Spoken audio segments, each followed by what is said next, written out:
Hello everybody, welcome back once again to the Octopath Traveler walkthrough. Alright, so we are down here on the southwestern corner of the map, next to River Ford. And I'm going to do the Shrine of the Warbringer. Jeez, can't speak today. So let's get saved here. I think my volume's way too loud, yep. There we go. Alright, so I'm going to just try to zip through here as quickly as I can and explore. Or at least get the chests here. There's one. It's a really fun basket, okay.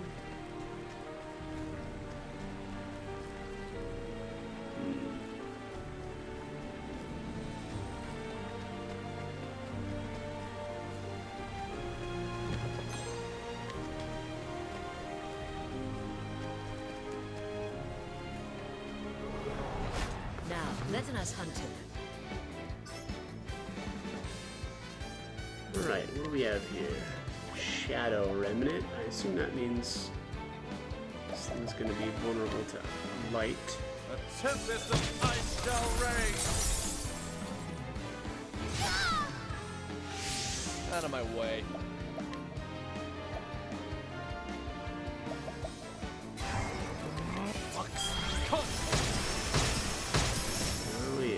Letting the hunt begin. The stars are informed. Man, that's so weak. Yikes. The hunt ends. I'm gonna have to give her some better gear if I want to do more damage with her.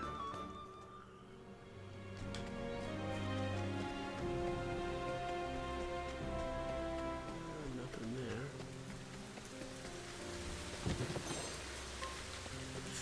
Refreshing gem.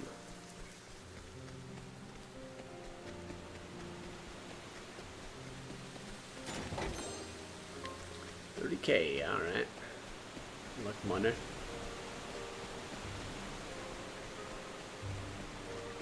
Huh. Living gem. This is the beginning of your end. What is the logical course of action?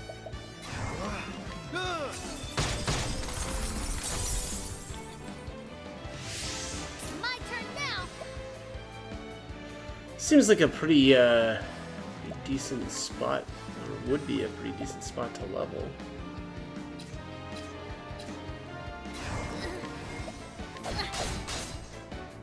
Especially like a group like this that has every, all three of these enemies are vulnerable to ice. That's pretty slick. Makes things very easy. Oof, yeah. And that's that. Fire Soulstone L. Nice. Alright, that looks like that's it for treasure. Unless I missed something, which I think is possible, but alright, so let's get my stuff set up the way I want. I'm gonna do patience. I want to do intimidation. Attacks consume double SP but deal double damage. Increases damage someone striking at foes weak points.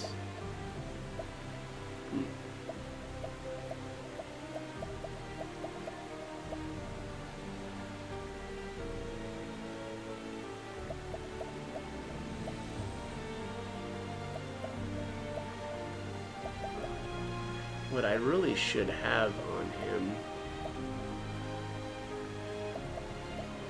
is the dancer skill that restores SP.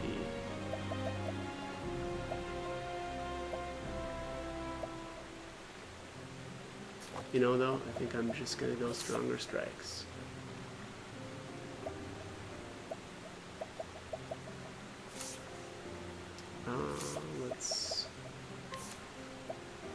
Let's get all fixed up here too.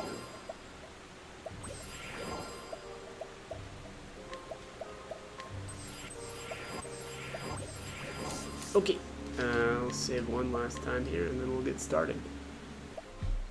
Okay, so here I made some adjustments here before I started. This looks okay. Patience. Okay, I don't really need a hard worker, honestly, for this battle. Although, I mean, that would have, you know, given me a little bit more JP at the end. But I think there's probably better passives to equip here. Let's see. Second survey. Nope. Boost start. No, that's not really worthwhile. Divine Aura is interesting, right? It just like 25% of the time you just don't take damage, which is, you know, pretty cool. And then, yeah, SP recovery I haven't been all that impressed with so far. You know, it's that it only triggers when that character takes damage, so, you know, if a boss uses like a single target attack, well then there's actually only a fourth, or 25% chance, however you want to look at that, of that actually even happening. I suppose maybe like, you know, Insight, or I'm sorry, yeah, Insight, would make that passive a little bit better, but yeah, I'm not really using that on her. And so, anyway, so basically my strategy here starting out was going to be trying to use the transfer rune from the runelord with Tressa, and then using sidestep. So that specific combination works pretty well. I think maybe another way to make that work would have been to do Dancer with its, you know, final skill, that Siltki's seduction. And using that on a merchant to disperse the, you know, the sidestep. So, anyways, what's happening here is, you know, the boss is going to be using, you know, attacks just constantly, and they're all physical. I think they're all physical anyway. Yeah, they're all physical, now that I'm thinking about it. That's kind of like the War Master's deal, is just everything is, you know, physical. But, anyway, so, you know, we want to have stacks of sidestep, and not just one, right? You know, oftentimes here she's hitting multiple times in one turn. And so if you want to prevent all of that damage, you need to have it stacked up. And so really what I want to do here, and also, again, what I think probably would have been just maybe a little bit better to make this go a little bit smoother, is to actually have a Dancer, you know, buff Tressa with Siltki's seduction. I think I should probably just call that seduction, right? Or refer to it as the final spell, because I have no idea how to pronounce that.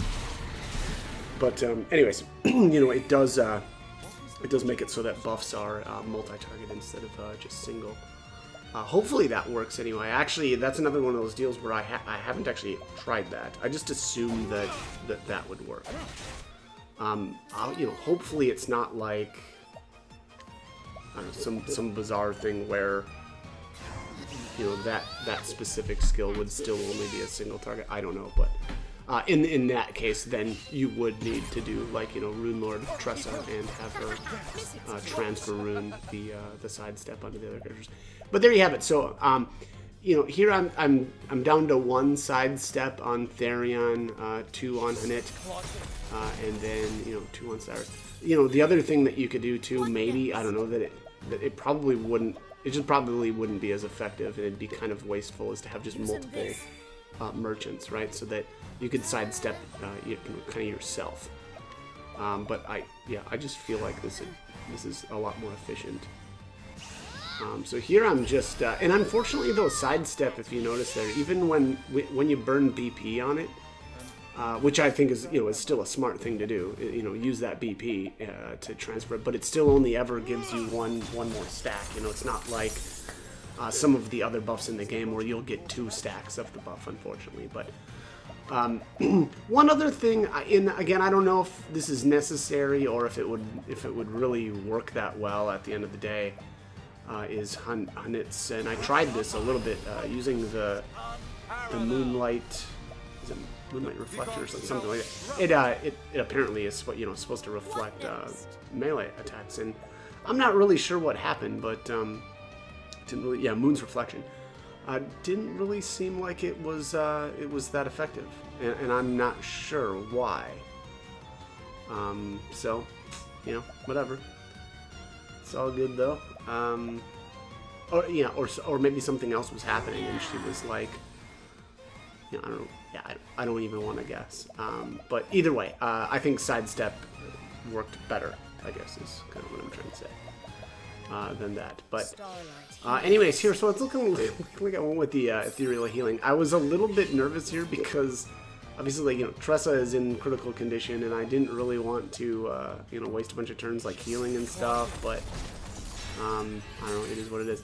Also, so here, now I'm finally getting her broken for the first time, and I think the first time anyway. I guess I haven't been closing that, or haven't been watching that closely, but probably a dancer here would be useful, right, to get, well, I'm using Therion anyway, and I think I did use Peacock's Strut on him, which, obviously is going to increase his elemental damage. That in combination with Therion, so Therion's my sorcerer. And debuffing Winnihild with, I forget it's like the last skill in his list, and I can't remember what it is off the top of my head, but buffing him, debuffing her with that skill and Peacock Strut is a really good combo, obviously, making ourselves more powerful while weakening her elemental defenses. And then actually, there's one other thing I think.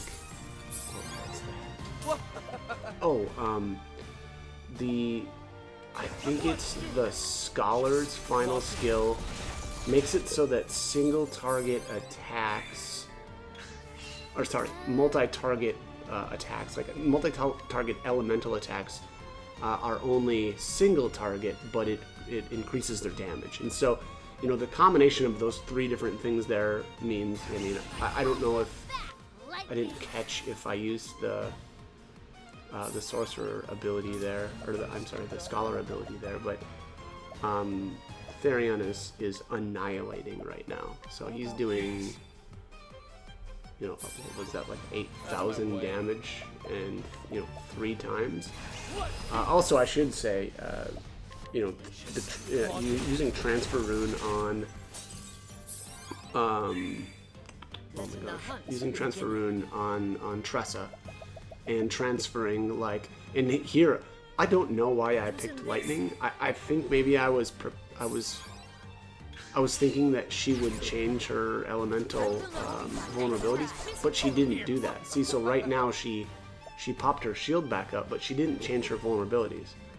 And so now I'm stuck with these lightning abilities that, when they trigger, they wouldn't actually drop any of her shield. So that was kind of foolish too. I really should have, used something like a ice or a wind or a dark rune. And yeah, I just kind of dropped the ball on that too. But there, if you notice, so I obviously didn't take damage again. I still have looks like about 4 stacks of sidestep on everybody, which I just now added 2 more. So, pretty safe here from damage for the time being.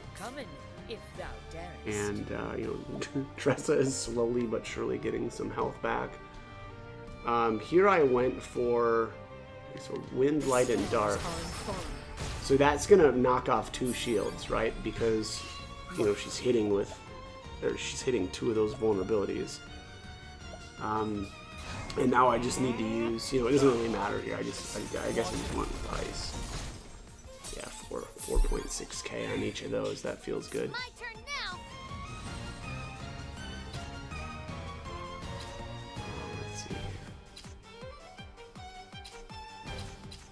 Yeah, and so here, look at Tressa now. Oh, I suppose I could have used one of her wind attacks. I didn't need to.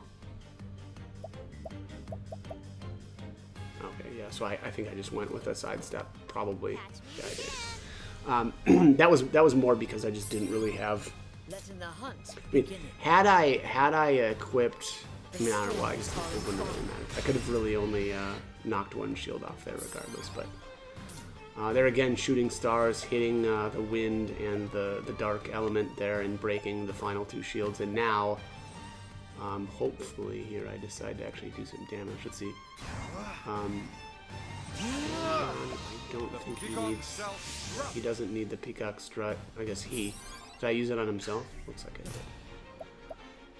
But here now I can start really pumping out some damage. And honestly, what I should have done probably there with Cyrus as well is to just not even bother buffing himself and maybe use some BP restoration items instead on Therion, although he was pretty close to being capped out anyway, so maybe that wouldn't have been that great. But here I went with the Steel SP, which then triggers the Shocking Pursuit.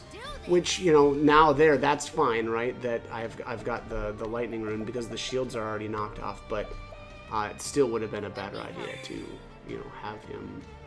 Letting my arrow fly and you know, equip, or having, you know, my runes being something different. But, you know, again, drop the ball on that. So that's just how it goes. But all right, so now here I just go with the attacks on it. Yeah, 5.3k, that was an okay, you know, Shocking Pursuit.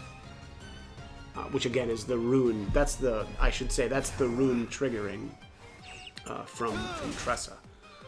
So that happens, you know, anytime I use a physical attack now.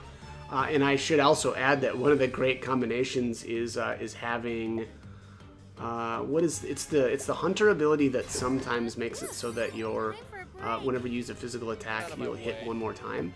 And I believe that makes Shocking, or well, whatever, it makes the Pursuit, or the rune trigger, an additional time. So that is a great way to just pump out the damage. And on top of that, then, you know, you're not really using SP either. Alright, so now Winnihild says she's got 3 weapons out. This is where, you know, she starts to ramp up, and, you know, her first phase is kind of whatever, and then, well, she just uses, like, you know, more kind of deadly skills as time goes on. I don't think it really ended up being, you know, an issue, if I'm remembering here correctly. And she's already in the red. So, really, yeah, I really just need to get her knocked down and broken here, and I think my guess is I'm going to end it in the next break. And here again, she hasn't swapped up her vulnerabilities at all, which is, I guess maybe a little surprising, but yeah, whatever. Let's see. Yeah, I mean, I could use trade winds here, but again, honestly, the worst part there was actually just not having the correct rune, because, you know, Tressa can't really do a whole lot as far as these vulnerabilities go. Other than I could have used a wind attack, but, you know, her base wind attack isn't that great because she just doesn't have that great of an elemental attack, and so it would have been a lot better to, you know, have used. Well, here I swapped it up to the dark rune, so that's interesting. Huh? Okay. I'm a little surprised by that, but. Okay. All right, down to 2 shields. This is gonna break her. Break. Okay, so I think this should be. Oh man, look at that! Yeah, look at that. There was the double. That was the proc. So he got second serving, which triggered the the regular attack one more time, and then shadowy pursuit. You know, to finish it up. So that was like kind of an epic ending there. But anyways, all right, that is it. So unto thee who has proven thy worth, I impart thee the knowledge of the heavens. And so that gives us the War Master. I'll be honest, I'm not really that impressed by the War Master. I haven't really liked the skill or the job yet. But honestly, I think probably a lot of that is because I rely so heavily on magic. But maybe I'll change my mind on it eventually. But I think I'm gonna put it on Cyrus for the time being. I'm not sure if that's how this is gonna end up. But yeah, I didn't really have you know, well, he's my last member, right? And all my other advanced jobs have been used up. So, yeah, we'll just see. I'm not sure if I leave him with that or not, but yeah, we'll see. Like I said, I suppose, you know, one thing is the scholar, you know, is pretty good at you know, knocking off shields, but from a, you know, a weapon standpoint, not so much. So, you know, I think maybe the combination of these two classes may be okay. Just for the sake of breaking shields, not necessarily, you know, being super damaging, but we'll see. So, all right, that is going to be it for this one. As always, I hope the guide was helpful and hope you join me for more videos. Thanks for watching.